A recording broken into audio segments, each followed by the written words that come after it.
Before we even hit play, let's be very clear about what you're walking into, because this is not just another messy eviction hearing. This is a full-blown courtroom demolition derby. On one side, you've got a judge trying to run a basic landlord-tenant case. On the other, you've got a litigant who seems to believe that if she stacks enough legal buzzwords, half remembers a few statutes, tosses in federal code, and says jurisdiction with enough confidence, the court will simply fold like a lawn chair. That is not how any of this works. At the heart of this case is a simple question. Is rent owed, and is there a legally valid defense to stop possession? That's it. That's the lane. But instead of staying in that lane, this hearing swerves into recision claims, common law detours, HUD arguments, procedural confusion, and the kind of internet law school energy that usually ends with a judge rubbing her temples and asking herself why she didn't become a florist instead. And that's what makes this hearing so good, because the legal issue is straightforward, but the performance around it is pure chaos. You're going to see a defendant who treats every objection like a conspiracy, every ruling like a personal insult, and every bad argument like it just needs to be repeated one more time, louder. Meanwhile, the judge and opposing counsel are both trying to do the same thing over and over. Drag this case back to actual law, actual procedure, and actual reality. So as you watch, pay attention to three things. First, every time the court explains what this case is actually about. Second, every time the defendant asks a question that sounds smart until you realize it's built on the wrong premise.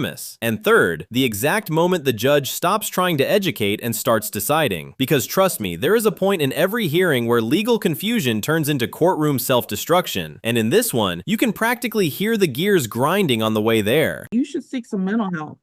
Because something's wrong with you.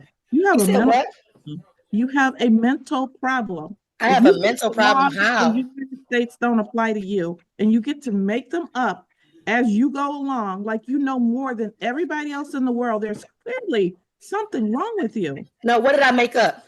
All of it. Good morning. The 14B District Court is now in session. My name is Elaine Washington. I find everyone's very funny but my own. I'm French. Mr. Fantera, if you, the court will call the case of the Ranches of Rosebrook versus Anais Battle, case number 25C-1245. Good morning, Your Honor. David Fantera on behalf of the plaintiff.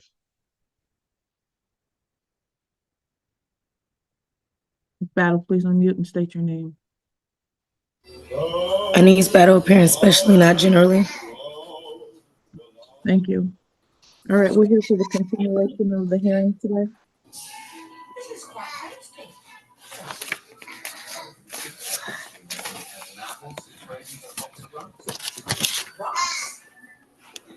Battle, when you're not speaking.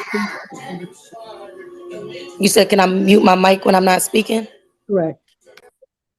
Thank you. All right, Mr. Fantera, I believe that we're in the middle of your, well, actually it was Ms. Battle's direct. Yeah, I think Ms. Battle was cross-examining Ms. Charles. That's correct. Ms. Battle, are you ready to proceed? Yes. So, Don, do you have a signed lease between me and you in this case? Yes. Did I ever waive my rights or agree to terms in writing? What's the question?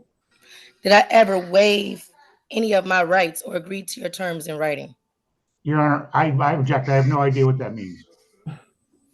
Meaning that there are waivers inside of the lease. Your Honor, she's got a signed lease. That lease was, we moved to have that admitted last time, and it was admitted. Ms. Battle did not object. So I don't know what she's asking right now when she talks about a waiver. She signed the lease. Okay, that's fine. Are you aware of the notice of rescission that was sent? Yes. I object. Rescission, we can't go down this road again. Why are we not going down the road? Let him finish his objection, please. Okay. Your Honor, this case is not about rescission.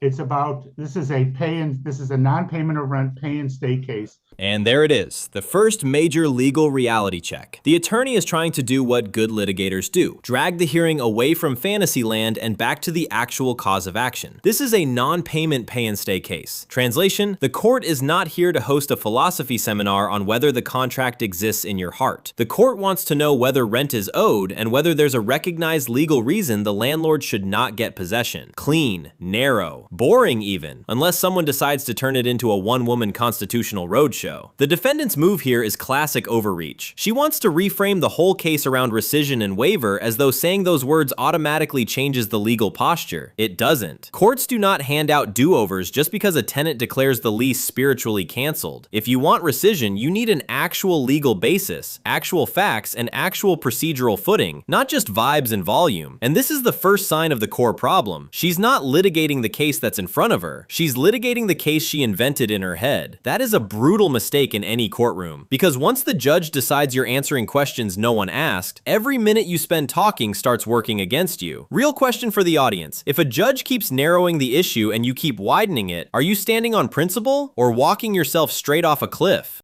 The question is, how much money does she owe in order to stay in her lease? She believes, and she stated, and she was overruled by Judge Vandenberg, and I believe by you, that her belief that she rescinded her lease and therefore she gets to stay until she finds a new place is not the law, and she should not be allowed to pursue that line of questioning. This is not about rescission, which, by the way, she hasn't done anyway. All right. So your argument is that her question is not a legal question and therefore you object. It's not based upon law. It is based upon, what law is it not based upon? It's based upon common law. You have not proven or stated any laws or facts that back what you're saying. Unlike me, I have. Yeah, but you stated them all wrong. And one of the things you stated was the Magna Carta, which was from the 12th century in England. No, I stated it under common law Everyone, please and stop. landlord-tenant acts. That's not, we're not under common law anymore, ma'am. And that's a part of the problem with sovereign citizens. They think they know the law when they don't.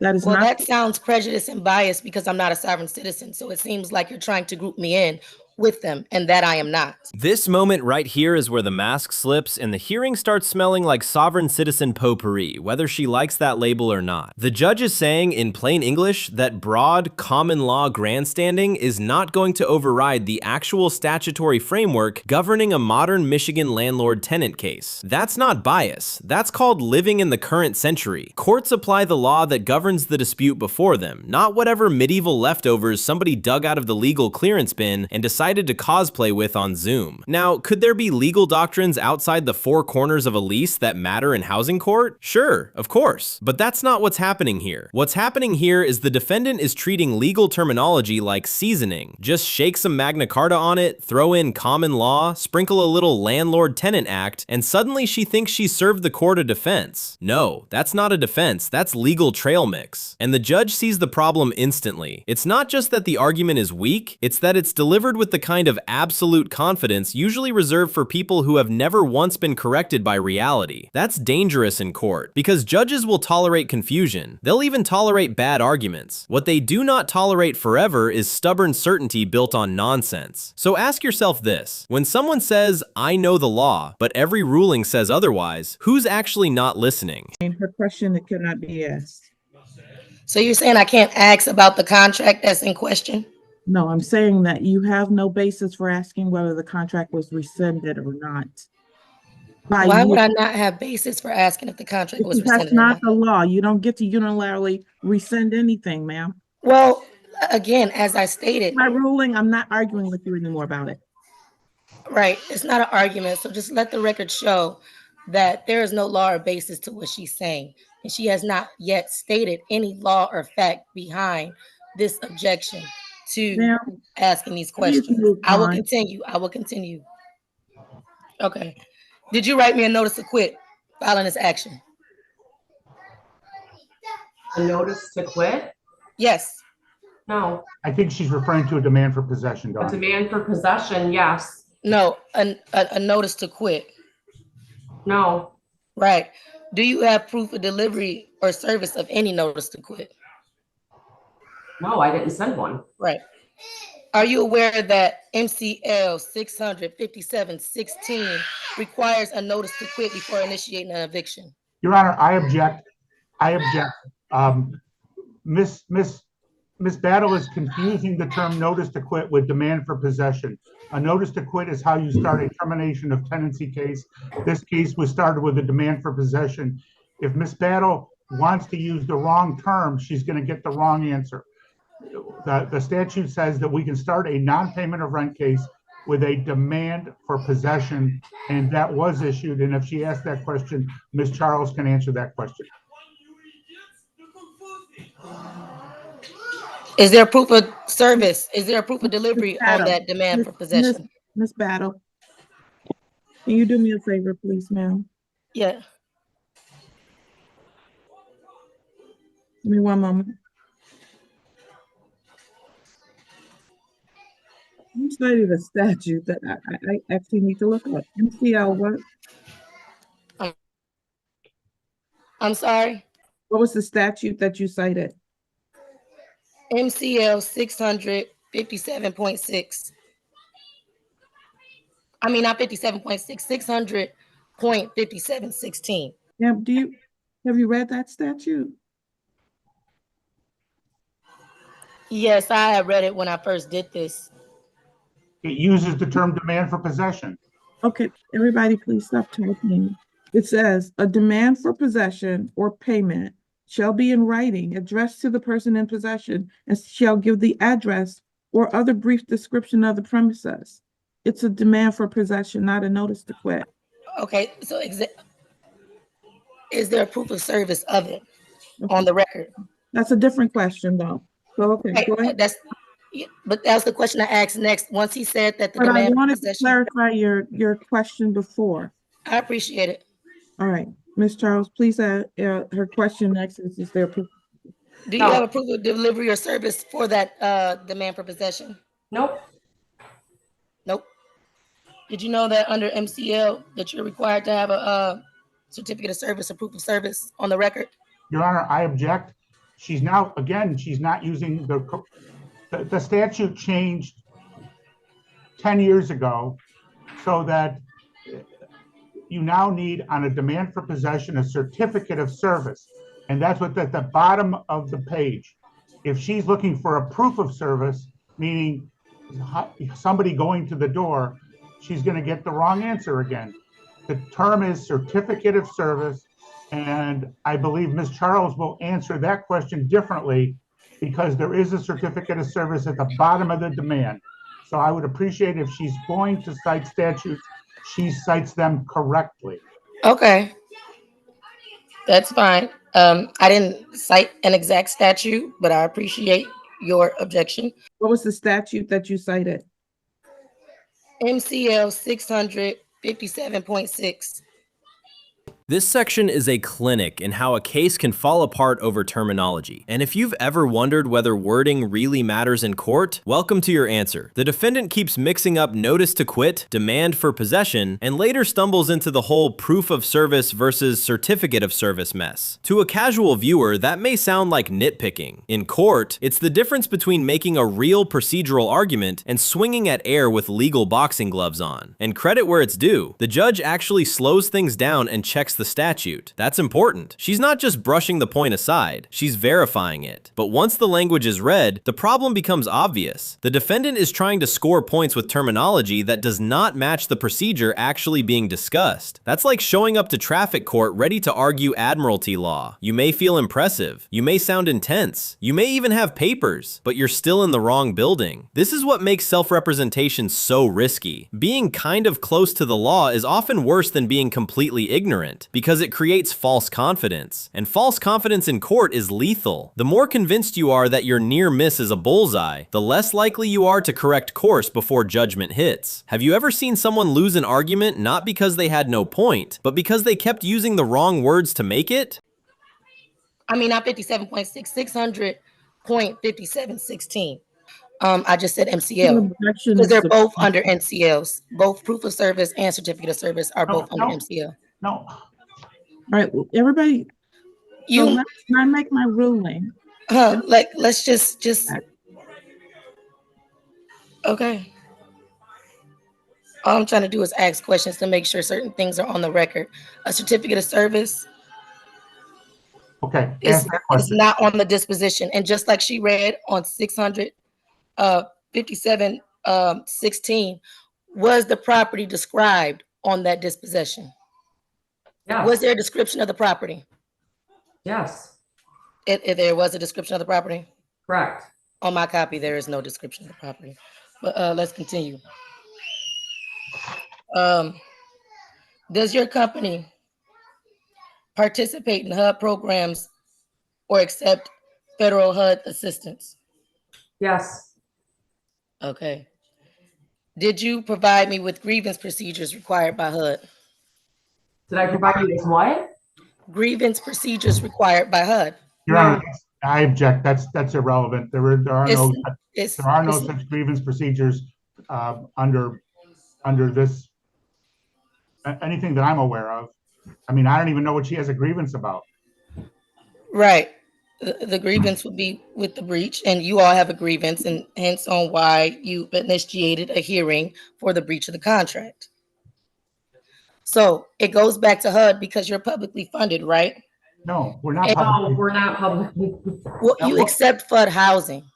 You accept HUD housing and you apply and you are in compliance with HUD laws and policies, correct?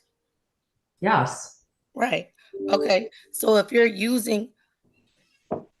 you have HUD terms and you're Your Honor, I object. Miss Battle is taking. object to it, I didn't say anything yet.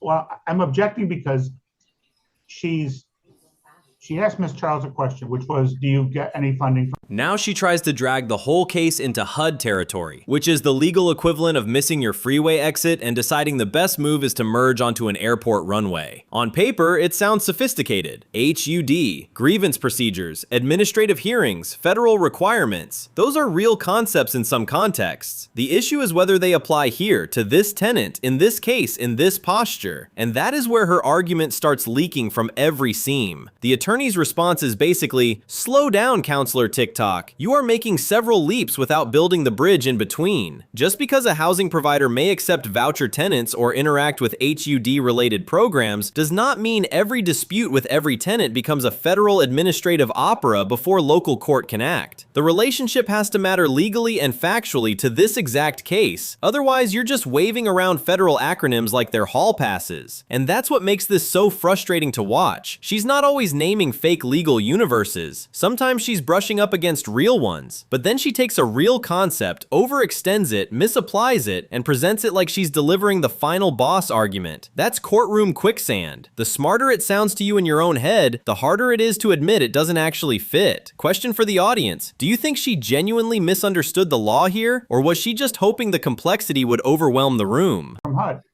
Yeah, most companies do. We do. And then she takes that and starts taking that to a next question where it says, well, when you get funding from HUD, and then she's assuming. I didn't assume anything. I asked the question. Okay, what was the question you were going to ask? I said, do you have to follow HUD's policies? That was my next And question. she said yes. Right. And then you objected after that. No, and then you started the next question. No, I started the question, but I didn't get it out my mouth Everybody, before you please objected just me. Let her ask the next question, and if you have an objection, I can hear it after she finishes her question. Okay. Okay. Are you aware that before you initiate a hearing in court or the administrative process before court, you have to have an administrative hearing by a HUD administrative judge? Your Honor, I object. I'm not aware of any. Say no. I mean, that's Just not. say no because you're not aware, and that's okay to not be aware. That just means that you are not aware of the laws that govern. No, it doesn't, because This- that is not the law, ma'am. How is it? Okay. You're making. Are you aware of the requirement under 42 USC 1437 DK for federally funding or accepted landlords to resolve disputes through HUD before an eviction proceeding? Your Honor, again, I'm going to object. The fact that Ms. Charles answered the question about having a relationship with HUD doesn't mean we are a federally funded property. I didn't say that you were federally funded. So let's be clear. Just I read, said either federally funded or get federal funds, which you do if you accept Section 8 and vouchers. that's not true. Why is it not correct? You had to think about it. Yes, it is correct. Because if you received any type of funds from HUD, which is through Section 8 vouchers or regular vouchers, you get what I'm saying? You receive funding from HUD.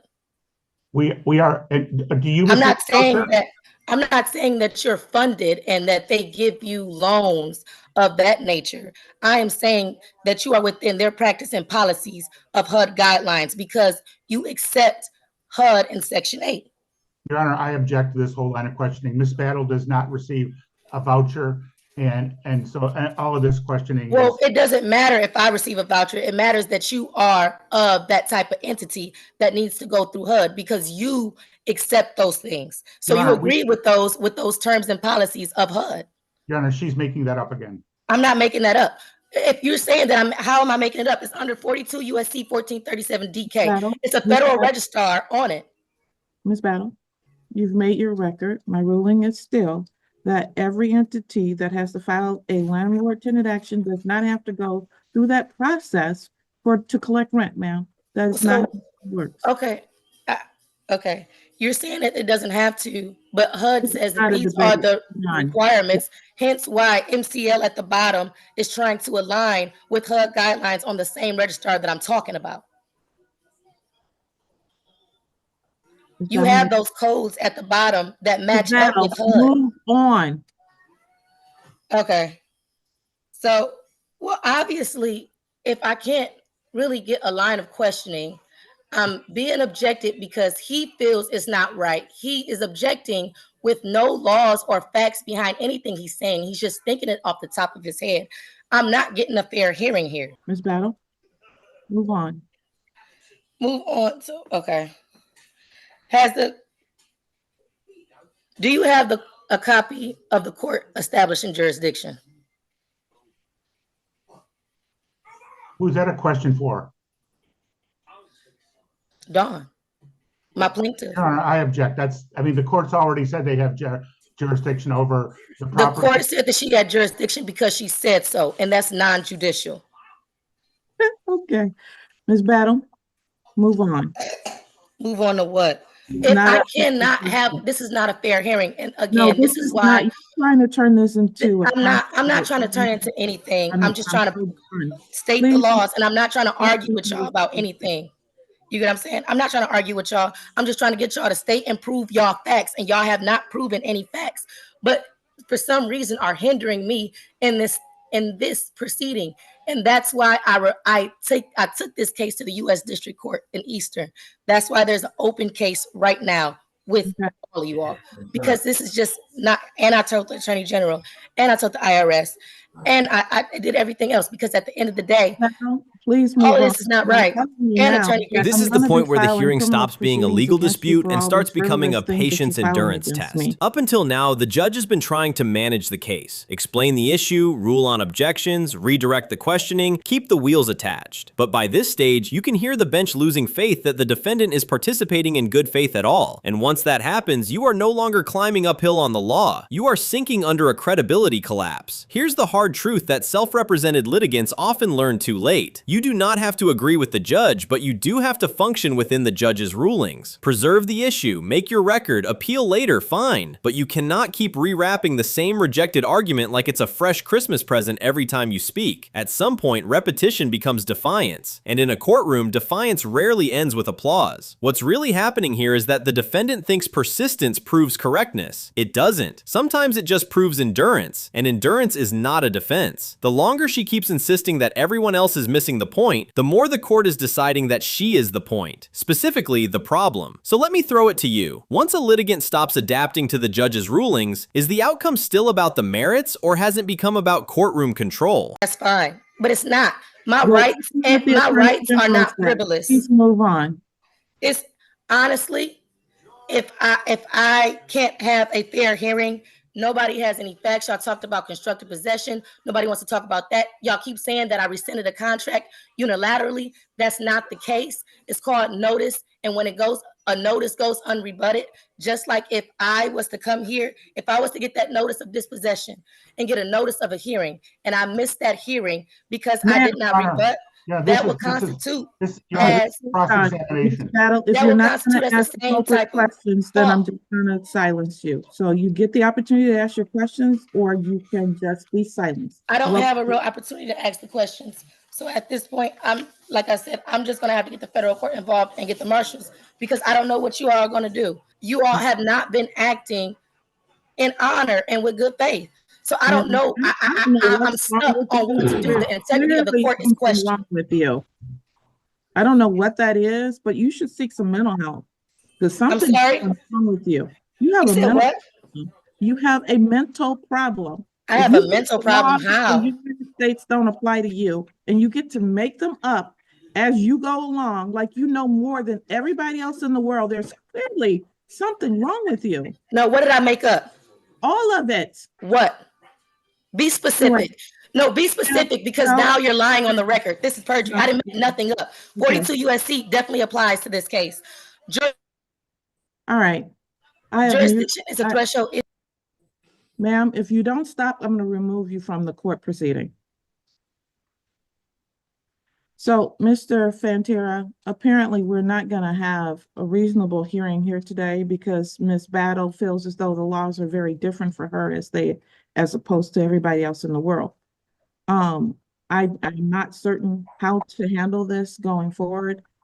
You have submitted your documentation and she wants to argue. And now we've entered the I've contacted federal agencies and everybody's going to jail portion of the program, which is usually not where strong cases go to thrive. When someone in a basic housing matter starts invoking the U.S. District Court, the Attorney General, the IRS, criminal proceedings, and some vague universe of incoming consequences, that doesn't automatically make the claim serious. A lot of times, it just means the person has upgraded from legal arguments to legal fan fiction. Let's be precise here. People absolutely have the right to file complaints, pursue appeals, and seek review in other courts. That's not the issue. The issue is whether those filings have merit, factual support, and lawful purpose, or whether they're being used as blunt instruments to harass, intimidate, or flood the system because the person didn't get the answer they wanted. And courts know the difference very quickly. What's especially telling is the escalation pattern. She's not saying, I disagree and I'll appeal. She's saying, in effect, everyone here is corrupt, I've contacted everyone, and more is coming. That tends to land very badly with judges because it signals that the litigant is no longer trying to win the case. She's trying to punish the process itself for not validating her. Real question, where do you think the line is between assertively defending your rights and turning litigation into a revenge hobby? Argue stuff that's not law, regardless of my rulings. So therefore, I'm not sure what to do with respect to your case. I would ask for a directed verdict. She hasn't said anything that is a defense to my action. And I submitted a proposed judgment this morning. There's rent owing in the amount of $3,432.42, court costs of $177 for a total of $3609.42. We would ask for a judgment for possession with a writ after 10 days, and she can avail herself of whatever procedures she can in another court. So you're saying that none of my objections is valid towards your claim. So having a valid contract is not an objection. Oh, because you're saying that because a notice was given and unrebutted, it's not of law. That's what you're saying, right? Yes, that's not the law. It is. It's the law. It's Wells versus Zendaya of Michigan. It is. It's All right. backed in case law. And y'all keep Ma'am. it's okay. Because he can talk, but I can't talk. Ma'am, you've argued that over and over, and I've ruled that it's not. You can file your appeals, file all the things you're filing, but when you file false liens against people, that is a crime. It's not a false lien. You got defaulted on a private side, and you know that. Okay, whatever. All right, Yeah, so okay. what I'm going to do is grant your judgment in this particular case because I've given her an opportunity to present defenses that are real, and she has refused to do that. I didn't refuse to present defenses. You didn't ask me about my piece of the case. I only got to cross-examine. You didn't ask me about my defenses. What are your defenses, ma'am? And rescission is not one. I've ruled that it's not. I'm sorry. I know you heard me. No, I didn't. You said, what are your defenses? And I didn't hear the last That piece. your rescission is not a defense. Okay, that's fine. That is your defense. Right, because, you know, threshold matters are not an issue. But again, like I said, the fundamental objections and a counterclaim, object to the subject matter jurisdiction. You all accept and receive housing funds, making the Your Honor, subject we're matter. going down the same road. Okay, listen, stop.